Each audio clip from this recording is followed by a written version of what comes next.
Hey everybody, Ed from my Sig Talk. Today we're going to talk about everyday carry, a couple different pistols for that, for Sig, and a couple similarities but differences between two of their pistols, two that I've actually owned.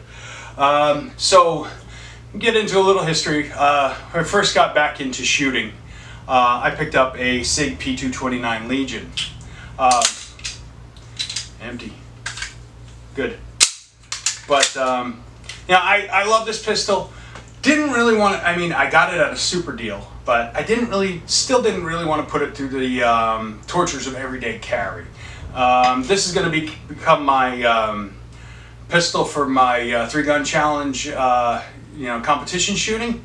So, everyday carry might be a little abusive to it. So, I was looking for something else. Initially, I was looking to get a 40 caliber used law enforcement P229.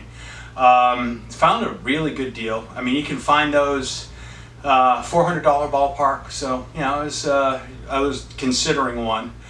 Stopped into my local gun shop to talk about that, the transfer process. One that I found was within the state, but it was still a 3 or 4 hour drive to get to. And I was going to have it transferred, So, but while I was at the shop, he's like, "Well, you're looking for something a 40 caliber and a Sig. Hey, I've got this P320 here. Again, clear. I got this P320 here at, and you'd be saving a little bit of money by getting it. I knew a little bit about the P320 at the time, and this is my first striker fired pistol. I really liked it. Took it out shooting, loved the way it shot, but it was never, definitely never comfortable carrying it with a round in the chamber, especially in a nylon holster. Everybody knows the light trigger pull of the P320. There's no trigger safety or like some of the competition has. So it's, it can be kind of scary carrying in anything other than Kydex. And unfortunately, Kydex isn't very comfortable to me. This is an out of the waistband holster that I got for it, but in the waistband, definitely not that comfortable. So I was looking for an alternative to this after buying this. I heard a little bit about the P250.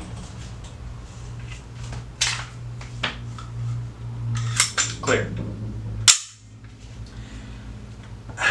And I got one of these. These can be found $350, $400 ballpark, used. This is the two-tone 250 compact. Both my P250 and P320 are chambered in 40 caliber.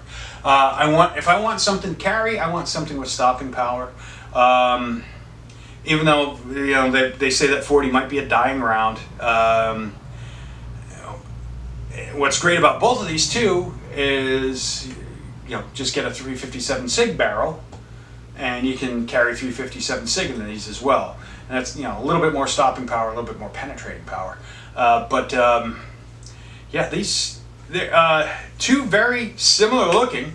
If you look at them both, they look almost identical, except for one thing. And you can kind of see. Let me rack it again, just make sure it's clear. No empty mag. The one thing that you can see that's different, it's got a hammer, and you can pull it until it fires. If you have that light strike or something that you can get with the striker fired pistol, when you again drop the mag, rack it, it's clear. When you get that light strike, you got no choice but to re-rack, put, and go. With the light strike with this, with the P250, again clear, the hammer drops, guess what? It's double action. You can try to shoot it again, which is one thing that I liked. I did like the takedown of both of them, especially, comparing to the G word, Glock. You don't have to dry fire it first to take the weapon down. Lock it in place, flip down the takedown lever, and it comes right off. This is a post-production, post-trigger fix production. You can see the little notch in the back. It's not dremeled out, it's actually there and been blued over. So this is like a post-fix, trigger fix production model. But, you know, I love the way these shoot, you know, both of them. I mean, the thing about carrying, everyday carry, you need to be comfortable, both physically and mentally, with what you're carrying. Now, was I comfortable carrying it with a round in the chamber in a nylon holster? No, absolutely not. Too worried about intrusions on the trigger.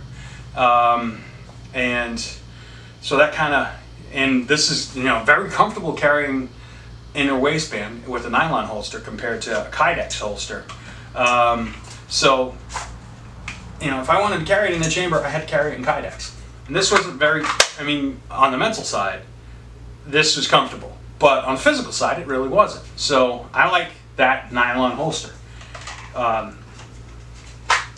So that's why I went with the P250. Very comfortable carrying this with a round in the chamber. This has a really hard trigger pull. And, you know, really not worried about it carrying it this way. Carry these with HST, federal HST bullets, I think 164, 165 grain, but, you know, good, you know, mushrooming bullet. And, you know, they say, hey, you can't really shoot accurately with the P250 as you can with the P320. Let's compare a couple targets here. You know, this is an old target that I had with my P320, and this is a target that I shot the other day with my P250. It pretty accurate on both. You know, you'd get, you know, would I want to do a competition shoot with my P250? No, probably not. Am I comfortable carrying it? Yes, absolutely. And that's all it is. It's that getting over the mental hump, getting over the physical hump of how you want to be comfortable with your weapon. You know, is it a little bit more difficult to shoot than the P320? Yes, it is. I love the way this shot. I really did. I just wasn't too thrilled with the light trigger. And, you know, I'll be honest, I'm not a huge striker fire pistol type anyway. So, you know, this is my first ever striker fire pistol. I would not want to own a Glock. Just, no. I think the only other striker fired pistol that I would be comfortable carrying in a nylon holster like this would be Springfield XD series, because at least they give you that added extra safety of the back. I mean, the grip safety, kind of like the 1911s have. They have that built into their striker fired pistol. It's a little, you know, a little more comfortable there that way. But yeah, my everyday carry now, Sig P250, 40 caliber. I'll probably get the 357 Sig barrel soon because, yeah, you might want a little more stopping power than what 40 offers, but, you know, and it's a good amount more than what 9 offers. I really wish Sig would go back to dealing with something other than 9mm or 10 or 45 in their pistols. You know, they make 380 and 22 as well, but, you know, for the full-size pistols, you know, I would like to see 40 and 357. I mean, 357 Sig. It's got their name on it. Please come back with a 357 Sig pistol. But yeah, this is my P250. Now my everyday carry. You know, I'm very comfortable with it, and you know, this will you know, you can find them used. I think prices are starting to make a little bit of the increase lately because of some of the issues that we're having with the P320. Whether that's operator, whether that's you know, manufacturer, it remains to be seen. But yeah, you know, you can find them for a bargain. You know, pick one up used. They're you know, it's a good carry gun. Anyway, if you like this video, please subscribe. I do try to do a weekly video. I'm going to try in the future anyway. But throw some shooting in, throw some talk. You know, it's you know, I forget what I was gonna say. Anyway, like and subscribe. Please share my videos if you like. If you really like them, you know, we'll